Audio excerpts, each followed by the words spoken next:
and welcome to today's Google Hangout session. Me and my colleagues from the UK here on the graduate scheme, we're here to give you a bit of an insight into the assessment centre process and what to expect. We're going to run through the types of activities that you can come up against and kind of give you a bit of an insight into how it varies from country to country. So to begin with, we'll give you a bit of an introduction to ourselves, what we do and kind of why we joined the business, how we prepared for the assessment centre, and then we'll go through the various stages from there. So to begin with, my name is Rich Morris. I'm on the HR graduate scheme in the UK. I joined the business 4 to 5 months ago, and I'm based in the European talent acquisition team. Within that, I'm in the branding team, so I'm concerned with all the social media side, which is why I'm involved in this, and I'm quite heavily involved in the early careers work. So that's where I slot into this, and as part of this, I've been dealing with graduates across Europe and kind of getting a bit of an insight into their roles and what they get up to, and that's been a real highlight of the scheme so far, just getting a bit of an understanding of what else goes on in the business. I'm going to hand over to my colleague Dave, and I'm just going to let him introduce himself. Dave, over to you. Thank you, Rich. Hi, everyone. My name is Dave. I'm also on the HR graduate program within the UK. I started in the business almost 18 months ago now. I actually started in the same role that Richard is now doing, and I've now moved on to my second placement. I'm working within the learning and development team. So as part of that, it's my job to kind of facilitate the development of our colleagues across Northern Europe. And what I do is kind of get people onto the courses. I deliver training myself, and kind of get involved in making sure that people are working on their development plans and sort of getting the right opportunities for development within the organisation. So I will now hand you over to Sam, who I'm going to guess has introduced herself. Hi everyone, I'm Samantha. I'm on the supply chain grad scheme. I've been in the business just under 3 months, and my first placement is as a supply planning manager for the Székesfehérvár plant, which is just outside Budapest. Part of this process is essentially to plan the bean-to-bar production. We cover products like the Ritz and Lou, Cadbury and Milka. Highlight of the placement so far has probably been the travelling involved. So I've been able to go over to Budapest quite a few times since I started, get to grips with how the production works, and it's given me a real insight into the European market as a whole. So it's definitely the best part for me. Thanks for that, Sam. So what we're going to do now is kind of run through the structure of the assessment centre. A lot of the questions we had were kind of what tasks should we expect as graduates or interns going into the assessment centre, and kind of how that differs from country to country. So in general, the graduate scheme across Europe, the assessment centres are usually quite similar. So you can expect to have an individual presentation, a group task, a role play exercise, and a final stage interview. For our internship opportunities, this can vary from country to country. In the UK, you'll have the same application and assessment process as the graduates, but you just won't have the role play exercise. Now, in some of our countries across Europe, so in the Benelux region, in France, and in some of the southern European locations, you may just have a final stage interview rather than an assessment centre. What that will entail, it could be via Skype, in person or on the telephone, and you may be asked to run through a business case with an assessor and someone from the department that you want to join. So that's how it kind of varies between different locations, and what we're going to do today is take you through each of the 4 kind of key stages, so the presentation, the group task, the role play and the interview, just give you a bit of an insight into how we prepared for them, how we found them, and what you can expect if you're successful and get to that point in the application process. So to begin with, we're going to give you a bit of an insight as to what we did when we found out that we would come into an assessment centre, so how we prepared. So I'll give you a bit of an insight as to what I did. So in the couple of weeks leading up to the assessment centre, I kept an eye on the news, started looking at kind of news to do with the industry, so looking at FMCG and any challenges that companies in the sector are facing, any news that would affect Mondelez. I also did some background research into Mondelez, as you would do for any other sort of interview, and then really started to drill down into the specifics to do with the graduate scheme that I was applying for, and the company's values. So that was my initial kind of research, just getting a bit of more understanding of the business as well as the context that sits within. So really understanding where the business is at the moment and kind of what you'd be coming into if you came onto the scheme. Now, to be a bit more specific about kind of personal preparation, I tried to really understand what I would bring to the company. So I kind of went through all my own experiences, whether it be through education or through work, and tried to identify what I'd add to the role at Mondelez and why I should be recruited. So those were kind of the two main streams of preparation, really getting an understanding of the business as well as the sector, and then trying to really understand why I was applying for the role and why I should be the successful candidate. I'm going to hand you over to Sam now, who will give you a bit of an insight into kind of how she prepared for it. Over to you, Sam. Hi, so I did quite similar preparation to Rich in the sense that making myself aware of what was going on in the market at the time, understanding the values, which for me was a huge driver in wanting to join the business anyway. So the key values for me in acting like an owner were really important. And this idea of not just focusing on financial forwardness. So don't just think, just because we're the biggest snacking powerhouse, don't just think that's our only concern. So for me, that was pretty much the centre of my preparation. I also got quite a few people to do practice questions with me. So there are a few online websites that give you example of competency-based questions, and I had quite a few of my friends whilst I was at university kind of ask them out with me to see if I was giving what they thought was the correct response and delivery in that. So that was pretty much how I went through it. And then also all my preparation that I'd done for the previous stages, I essentially just refreshed on that. So most of you will have done all the prep if you've had all your other stages. So essentially bringing that all together and how you're going to deliver that as your final piece. Thanks for that, Sam. Dave, have you got anything you want to add about how you prepared? Thanks, Rich. In terms of, I guess, my preparation, I mean, very similar to the stories that Richard and Sam have just shared with you.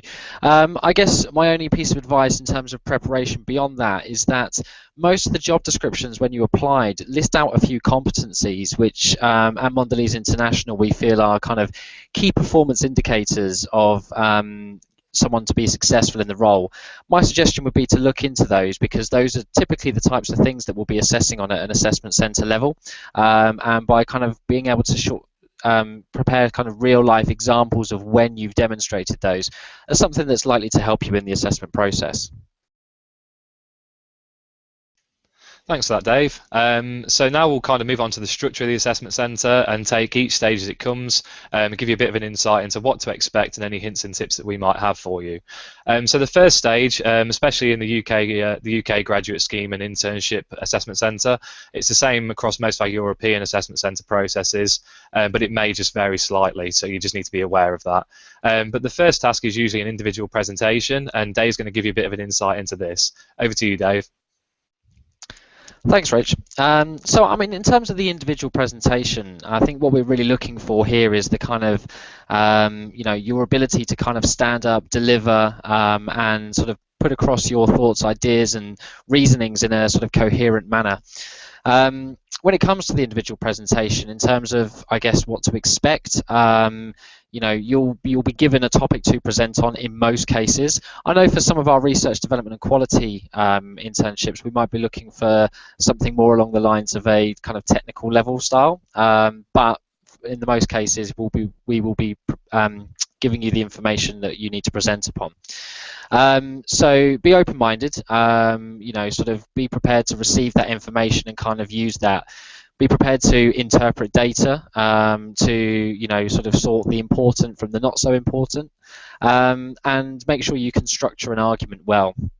In most cases, the individual presentations will involve a question and answer at the end, so be prepared to make sure that you're able to actually answer questions on what you've presented. This will make a big difference and is still part of the assessment process. In terms of, I guess, how I prepared for it, I was, I needed to make sure I was comfortable with presenting. So definitely, put yourself in the position where you can present to people before you attend the assessment centre. Get used to speaking in front of people and their confidence in doing so. Make sure that you're kind of prepared with what you need to say and those kinds of things, and utilise the qualities that you have that make you a good presenter. I mean, all in all, by putting all of that together, you should do very well during the individual presentation. I think that's kind of what you need to know. Rich, is there anything else you'd like to add to that? No, I think that covers everything, Dave, so thank you very much for that. I'm sure that gave the viewers at home a really good insight into how to prepare and what to expect from it. So now we'll move on to the next stage that you can expect to go through in an assessment centre, and that's the group exercise. Obviously, sometimes it's a bit daunting for candidates and they're not too sure what to expect, but we're hoping that Sam will be able to give you a bit of an insight as to what she experienced when she came to the assessment centre here. Thanks, Rich. The group exercise is absolutely nothing to be worried about. It flows in well with your previous activity or your following activity. You really do get a theme for the day, so don't be worried about it. I think here what they're looking for is how you can, again, similarly to the presentation, how you can articulate an argument and how you can get your point across, but also be considerate of other people's points. So in this case, you really need to think about what role you want to play in the team and what role you would play in a team going forward. And really make sure that you emphasize that. Be considerate of what other people are saying, so pay serious attention to detail in what others are putting across, but also make sure you're concise in your argument.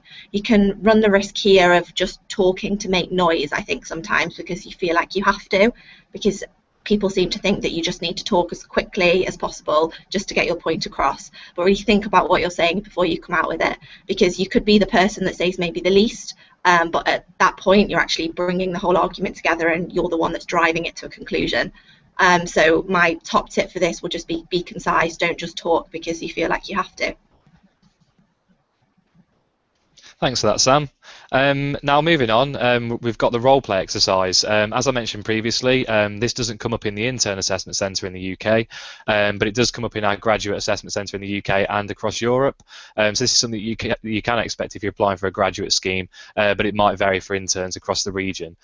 Dave's going to give you viewers at home a bit of an insight as to how he found the role play exercise and how he'd recommend preparing. So over to you, Dave. Thanks, Rich. I think the key with the role play exercise is to expect the unexpected. At Mondelez International, we're not trying to trick anyone out, but at the same time, we don't want to give too much information away as to what is really going to come up during this role play exercise. You know, we're looking for people that can think on their feet, the people that can kind of adapt to the situation around them, and that's going to be really key when it comes to delivering in the role play exercise. It's going to be something that we only do for graduates, predominantly, as Rich said, but it's something that certainly helps us assess the kind of people that we would need in an ever-changing business, people that can react to the situations and make sure that they're able to kind of alter their ways of thinking, alter their decision-making process, and that's going to be really key. I mean, in all honesty, when I came into the role play exercise, you know, I wasn't really given much information prior to joining the assessment centre on the day about the role play, and so I didn't really prepare much myself. I knew to expect this type of activity, but at the same time, you know, I didn't really feel like I needed to change or to prepare for it. In hindsight, you know, I guess looking at kind of adaptability and, you know, reacting to change, I think that's something that would really be key in this one. But at the same time, I'm not going to give away too much more information than that. I hope that's okay. Thank you very much for that, Dave. Yeah, I definitely echo all of that. We can't give away too much, but like Dave said, expect the unexpected. Now on to the final stage, which you can expect in almost in every role that you might apply for here at Mondelez. You will have a final stage interview. So in a lot of our assessment centres, this will be the last point in the day. And as I mentioned previously, it might just be an interview that you go through rather than a full-on assessment centre. So the first few things that they tend to probe in this will be kind of your motivations for applying. So this is where I mentioned earlier, understanding kind of where you would fit in the business and why you want to join the business. This is where your knowledge of the industry and the company will really come in handy. And also kind of competency questions. As Dave mentioned, pay close attention to the job descriptions. Have a look at kind of the competencies that are mentioned in there. That might give away examples that you should start to think about and put together as to what you should be preparing. So really have a look at the role and the description and kind of understand what might be required of you, and then look back at your own experience, whether it be through university projects, university pieces of work, or maybe even your own work experience. Really start to look through those and firm up some real examples that you think really demonstrate how you would be the best person for this job. So like I say, the questions will mainly focus around it tends to be your motivations, competencies that are specific to the role, and then just kind of any experience that you've had, be it work or university. Those are the sorts of questions that you can expect. So what I would really suggest here is make sure that you're coherent when you're giving your answers. It's quite easy when you're talking about your own experiences, especially if it's been in teamwork, to kind of get distracted and not really get your main point across. You tend to talk about what we did rather than what you did. So that would be one of the main tips. Really kind of hammer home what you did in this task. Kind of what are the eyes in this? What did you do? Not necessarily what did we do. And a good technique for this is the STAR technique. So you go through kind of setting the situation. So you explain to the assessor kind of what situation did you find yourself in. Then you go to the task. So what were you faced with? What did you need to do? And then you really go into the action. What action did you take? As I said, not what the team took, but what you took and how you drove things forward. And then you go in to discuss the results. This is a handy way of structuring your answers and making sure you get across the main points that really demonstrate your competencies and your own experience. So like I say, these questions will be to do your own experience, your motivations for applying, and kind of competencies to do with the role. So make sure you're concise. Don't waffle on too much, but obviously go into enough detail to really get your point across, but know where you're going with your answer. As I mentioned, going through the job descriptions, you can kind of get an idea of what might be required. This is kind of the format for a lot of our interviews. But in some cases, you might be asked technical questions. Sam, I believe that was the case in your situation. Yes, no, completely. My interview was largely focused on supply chain. So it was how did I understand the supply chain within Mondelez International, sitting as an outsider at that point, and how could I pull on my previous experiences in supply chain to suit this business. So my degree discipline was entirely unrelated to the function that I'm in at the moment, and therefore it was ultimately my work experience that I had to draw on. I think that had been picked up from previous stages within my application.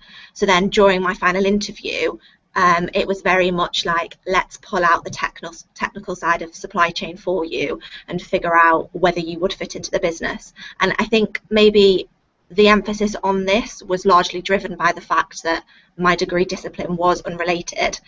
But I would say really get to know the function that you're applying to, because yes, you are applying to Mondelez International as a whole, but be prepared for specific function-based questions if you're going into your final interview. Thank you very much for that, Sam. And I know that's the case for other functions such as engineering and RDQ. In any of the positions, you can kind of expect a technically focused interview rather than just the basic competencies and motivations. So you should expect some technical questions to be posed at you at this stage. So that kind of wraps things up. Those are the main stages that you can expect. As I've mentioned throughout the Hangout, that it can vary from country to country and between schemes, but this will all be communicated to you during the application process, and you'll kind of get an idea when you've been invited to one of these things of what you're going to be faced with. Nothing should be too much of a surprise. So what we thought we'd leave you with now is just a couple of hints and tips from us as a whole as to what we'd kind of recommend doing and what would be the most useful piece of advice. So from me personally, what my main piece of advice would be is on the day, try not to panic. I know it's easier said than done, but in certain tasks, I mean, in the presentation for myself, on the day I began to really panic, and then that could have completely derailed the day for me. So it's just taking a moment, maybe having a drink of water, just taking your time, realising why you're there, and the assessors are there to get the best out of you. This is something that you need to recognise. The assessors aren't there to grill you and to make you feel uncomfortable. They're there because they want to see good talent and they want to see you do your best.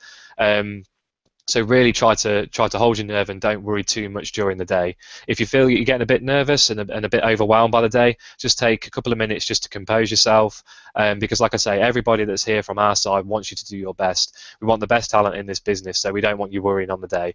So really take your time, compose yourself, and just recognise that we're not here to make the day uncomfortable for you, and do your preparation. As I said previously, really look into the business, the role, and understand why you're the best candidate. Sam, have you got anything you want to add? Hi, yeah. One thing I would say is really look into cross-category. I know a lot of people, when they see products that we make, will focus entirely on chocolate, but remember that's not what we're all about, which I think I focused too much on in my interview. I really should have considered other categories within the business.